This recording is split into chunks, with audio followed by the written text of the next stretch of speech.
બેસીને સરકારી અધિકારીઓ આંકડા આપી પ્રેસ કોન્ફરન્સ આપી અમે કહી દઈશું બસ મારી આશ્વાસન આપી અને મારા ખેડૂતને કેમ દૂર ન થાય એ તમે કરો બેટા તમે એમ કેમ મારા ખેડૂતને હેરાન કરો છો કે તમને 200 લીટર ત્યાં નિકાલ મળી જશે તમે સાહેબ બે બધા અધિકારીઓ બે મોટાની વાતો કરો છો હું નથી કહેતો માત્રામાં હવામાં ગોળીબાર મારો ખેડૂત કેમ પૂછાય આ તંત્રનું કામ છે। ભચાઉ તાલુકામાં ડીઝલની અછતથી ખેડૂતો પરેશાન, આંદોલનની ચીમકી। ભચાઉ તાલુકામાં ડીઝલની ભારે અછત સર્જાતા ખેડૂતોમાં ભારે રોષ ફેલાયો છે। ખેતીને મહત્વપૂર્ણ સમયમાં ટ્રેક્ટર અને કૃષિ સાધનો માટે ડીઝલ નહીં મળતા ખેડૂતોને ભારે હાલાકીનો સામનો કરવો પડી રહ્યો છે।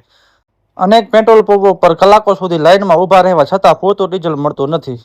ખેડૂત અને જાગૃત નાગરિક રામજીભાઈ છાંગાએ વહીવટી તંત્રને રજૂઆત કરી જણાવ્યું હતું કે કચ્છ કલેક્ટર દ્વારા ખેડૂતોને 200 લીટર ડીઝલ આપવા અંગે પરિપત્ર જાહેર કરાયો હોવા છતાં ભચાઉ તાલુકામાં ખેડૂતોને ડીઝલ મળતું નથી। તેમણે સરકાર અને વહીવટી તંત્ર પર ખાલી આશ્વાસન આપવાનો આક્ષેપ કર્યો હતો।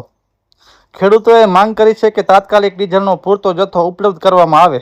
સાથે ચીમકી પણ આપવામાં આવી છે કે જો તારીખ 25/5/2026 સુધી સમસ્યાનો ઉકેલ નહીં આવે તો તારીખ 26/5/2026ના રોજ ખેડૂત ટ્રેક્ટર સાથે ભચાઉ મામલતદાર કચેરી ખાતે ઉપવાસ આંદોલન કરશે।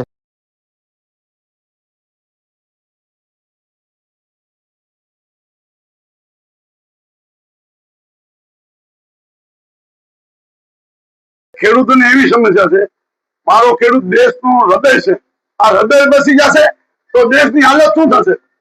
મારા ખેડૂતને ખરેખર તકલીફ છે, ડીઝલ ઉપલબ્ધ નથી।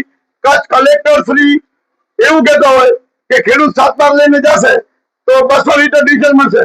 કલેક્ટર શ્રી પ્રેસ કોન્ફરન્સ કરતા હોય કચ્છના વડા, એક પેટ્રોલ પંપ બતાવો જ્યાં મારા ખેડૂતને 200 લીટર ડીઝલ મળતો હોય ત્યાં મારા ખેડૂતો ઉપલબ્ધ થશે।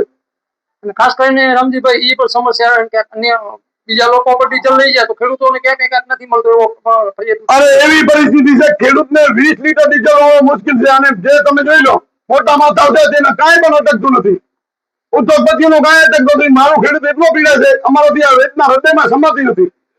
તો હવે ખાસ કરીને અત્યારે શું માંગ છે ડીઝલને લઈને? અમારી માંગ એક જ છે કે મંગળવાર 26-25 તારીખ સોમવાર સુધી જો ડીઝલ નહીં આવે તો મંગળવારના અમારા ખેડૂતો મામલતદાર ઓફિસમાં ટ્રેક્ટર સાહેબને સપોર્ટ કરશે, અમારા ખેતીના ઓજારો સપોર્ટ કરવામાં આવશે અને અમે અહીંયા ઉપવાસ ઉપર બેસી જશું। માત્ર તાયફા કરવામાં અધિકારીઓને રસ્તે અધિકારી ખાલી આવો એટલે એમને કહી દે। અત્યારે એવી વિકટ ઘટના બની, મામલતદાર શ્રી ભચાઉ તાલુકાના વડા કહેવાય, આપણે એમને ભગવાન તરીકે જોઈ છે, એ ભગવાન આપણું ફોન નથી ઉપાડતા।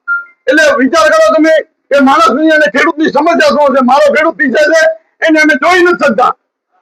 તો ખાસ કરીને રામજીભાઈ અત્યારે શું ખેડૂતોની સિઝનમાં ખાસ પૂરતું જરૂરી છે? અરે ખેડૂતની સિઝનમાં એવી પરિસ્થિતિ છે કે અત્યારે ખેડવાનું વાવણીનું બધું ટાઈમ આવી ગયો, અત્યારે ડીઝલ નહીં ખેડૂત કરશે શું? એક તો ગયા વર્ષે ભગવાન ઉઠ્યો, આ વર્ષે આ લોકો અને અધિકારીઓ એસીમાં બેસી અને મોજ કરે છે, માત્ર આશ્વાસન આપી ઠાવા અને અમને અહીંયાથી બસ આશ્વાસન આપીને તમે જાઓ। અમે એમ ગયા વાળા ખેડૂત નથી। કયા કયા વિસ્તારોમાં, ભચાઉ કે રાપર કે કેટલા વિસ્તારોમાં? ઓલ ઓવર કચ્છની આ પરિસ્થિતિ છે, ખાલી ભચાઉ રાપર પૂરતી નથી, ઓલ ઓવર કચ્છની પરિસ્થિતિ। આ સવારની તમને વાત કરું, ખારે પેટ્રોલ પંપે મારો એક ખેડૂત 20 લીટર માટે સવારે 5 વાગ્યાથી લાઈનમાં છે અને હું કચ્છ કિસાન સંઘ ભચાઉ તાલુકા કિસાન સંઘને આહવાન કરું છું કે તમે ખેડૂતના સંગઠન છો, તમે પણ જાગો। તમે પણ જાગતા નથી, ખરેખર અમને હૃદયની દુઃખ થાય છે। તમારું આ સંગઠન છે, અમને તમે જે આગળ પડી ત્યારે આવ્યા છીએ, તમે પણ આવો, ખાલી બેસીને રહો। ખેડૂતને અત્યારે ખરેખર વિકટ પરિસ્થિતિ છે કે આ વર્ષે એક તો કુદરત ઉઠી ગયો છે અને આ વર્ષે અમને એમ થશે મારો ખેડૂત કરશે શું? રામજીભાઈ, આ ખેડૂતોનું જો નિરાકરણ નહીં આવે તો આગામી હવે શું રહેશે તમારે? આગામી હું તમને ગેરંટી સાથે કહું છું, સોમવારના અમે અહીંયા આવશું, પેલા સાહેબને મળશું। જો સોમવારના કાંઈ નિર્ણય નહીં આવે, મારા ખેડૂતને ડીઝલ નહીં મળે તો મંગળવારના 10 વાગે મારા ખેડૂતો ટ્રેક્ટર અને ખેતીના ઓજાર સાથે મામલતદાર ઓફિસમાં બધા ટ્રેક્ટરો રાખી સાહેબને ચાવી સુપ્રત કરીને અમે જ્યાં સુધી ન્યાય નહીં આવે ત્યાં સુધી અમે આમનો ઉપવાસ ઉપર બેસી જશું।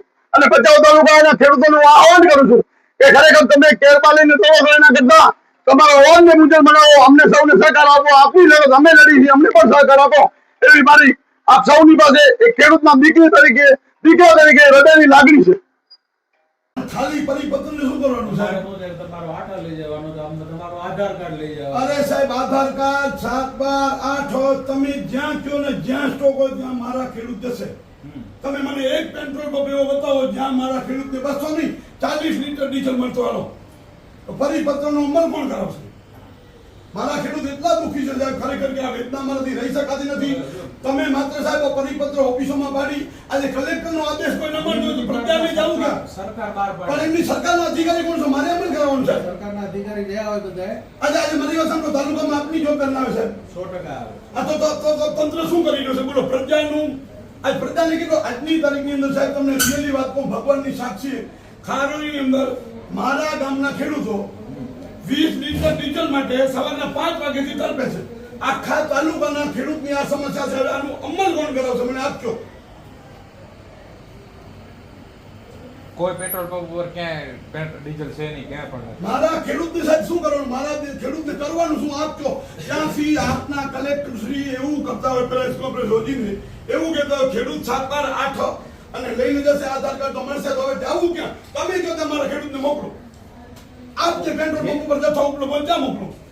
જે પંપ ઉપર જતો હોય તમારે જે પણ સાહેબ કોઈ પંપ ઉપર જથ્થો નથી. તમે જો કોઈ પંપ ઉપર જથ્થો નથી. એક ખેડૂતને 200 લીટર ડીઝલ બદલ્યો એવો આંકડા તમારી પાસે પંપ ન મને બતાવો.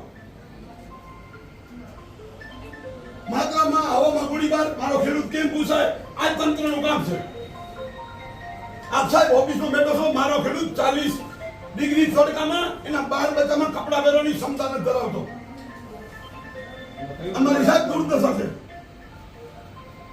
ઓફિસમાં બેસીને સરકારી અધિકારીઓ આંકડા આપી, પ્રેસ કોન્ફરન્સ આપી અમે કહી દઈશું બસ મારી આશ્વાસન આપી અને મારા ખેડૂતને કેમ દૂર ન થાય એ તમે કરો બેઠા. ડાયરેક્ટ ફોન જ કરવું ને કે એમાં શું થાય? કયો કલેક્ટરશ્રીને કયો કલેક્ટરશ્રીને આપ કયો સાહેબ આપ કયો કલેક્ટરશ્રીને કયો કલેક્ટર સાહેબને ડાયરેક્ટ હું ના કહી શકું, એના માટે મેડમ કહી શકે. તમે મેડમ નહીં કહો. Deputy collector. હા જો ડેપ્યુટી કલેક્ટર મળી આવી બેનો તેમાં શું છે? તમે કયો એની મળી આવી? આવેદનપત્ર એને દીધી ને ડેપ્યુટી. મારા ખેડૂતને આવી દુર્દશા હું કેમ સહન કરી શકું સર? અને આ વાસ્તવિકતા સાચી અને સત્ય રજૂઆત છે. તો ખબર જ છે બધે. તો ખબર છે કે હું નિર્ણય કોણ કરશે? મારે કરવાનો છે. મારો બાપ કાંઈ એમાં અરે પણ ભાઈ ડીઝલ આવું તો જોઈએ ને, આયા વગર તો પ્રેસ કોન્ફરન્સ કરી આપના અધિકારી પ્રેસ કોન્ફરન્સ કરી મારા ખેડૂતને એમ કેમ કહે છે? તો નથી એવું તમે કહો ને. તમે એમ કેમ મારા ખેડૂતને હેરાન કરો છો કે તમને 200 લીટર ત્યાં ડીઝલ મળી જશે? તમે સાહેબ બે બધા અધિકારીઓ બે મોઢાની વાતો કરો છો. હું નથી કહેતો. પ્રેસ કોન્ફરન્સના આપના કલેક્ટર શ્રી કહે છે. મારા ખેડૂતને શું કરવું બોલો? મારા પંપ ક્યાં લાગે એ બાજુ? તમે કઈ મૂકે જાય મારો પંપ લાગી ગયો ને? કાલે મારો એક ભાઈ ખારોથી 20 લીટર ડીઝલ માટે સામખ્યા ગયો તો પંપ લગાવી વાત જાવ. તમે કહેતા નથી મારો ખેડૂત. ભચાઉની આમ આજુબાજુ કેવું? ભચાઉની આજુબાજુ કોઈ પણ પંપ હશે ને હાલશે એમને. અરે બચાવની તમે બીજા તાલુકા મોકલો. મારા અમે ખેડૂત મારી ટ્રેક્ટર જવાબદારી. રાખીને આવ્યા છીએ કે ખેડવા માટે ભાઈ અડધો ખેતર ખેડવાનો અડધો પડ્યો છે, ડીઝલ નથી, કાંઈ નથી, તો શું કરો? સાહેબ ખેડૂતની દુર્દશા છે અને હાલત બહુ ખરાબ આવશે. અમે તો સમજી લો ગોળી ખાવા માટે તૈયાર છીએ, પણ તમે જુઓ તમે અધિકારીઓ આમ એમ બધી વાતો કરી માત્ર તાયફા કરવામાં રસ છે તમને. બસ કઈ દિવસ આવું આશ્વાસન આપીને આવેદન પત્ર દઈને ખાલી 500 આવી જાય એટલે એનું મસૂલું બનાવીને રવાના કરી દેવાના. તો સાહેબ મને ભચાઉ તાલુકાના એક પેટ્રોલ પંપનું તમારો પુરવઠો વિભાગ મને બતાવે મારા ખેડૂતને 200 લીટર ડીઝલ મળ્યું હોય. હાલો આપના કલેક્ટર શ્રી પ્રેસ કોન્ફરન્સ કર્યા પછી તાલુકાની જવાબદારી કોની? મારી છે. હવે સાહેબ આનો શું નિકાલ શું કરવાનો? આ તો મામલતદાર શું કરે છે? હવે શું કરવાનો નિકાલ શું તમને કરવાનો? નથી આદેશ તો આવ્યો હશે ને? નિકાલમાં એવું છે હા. જે પંપ ઉપર તમને હોય અને જો ના પણ છે જ નહીં કે અરે સાહેબ ની તમે આ વાતું ન કરો. તમે આ વાતું જ ખોટી કરો. તમે મને કહો ને ક્યાં ઉપલબ્ધ છે ત્યાં મારા ખેડૂતો જશે. આ જમીન તો કાલે મૂકતો. એના માટે તો મારે તપાસ તો કરો ને. તો હું કરીશ. હું કે ભગવાન નથી કે સાહેબ હું કરીશ. ડીઝલ હશે એમ. તો હું કરીશ. સમજ્યા? તમને ખબર જ છે પછી તમારા કલેક્ટર પ્રેસ કોન્ફરન્સ કરીને એમ કહેતા ખેડૂતને 200 લીટર ડીઝલ માં ક્યાં મળે છે એ તો કહો મને. ડીપી કલેક્ટર ક્યાં અહીંયા છે, ક્યાં? મને આ ફોન કરો. કયો અમારી સમક્ષ કયો, અમારી સામે કયો. પણ આપણે અમે જો એને મળી આવી ને ગાંધી મોહન મળીને એમને તમે એવું કરો. કોઈ આ બધા એકબીજા ઉપર ફ્રોડ છે. આપ શાંતિ તમે જુઓ. જો તમારે છે ને એવું હોય ને ઉપર રજૂઆત કરવી હોય ને સાહેબ તમે અત્યારે કયો મારી પાસે ખેડૂત આવે છે બરોબર કયો તમને હક છે ને અધિકાર છે કયો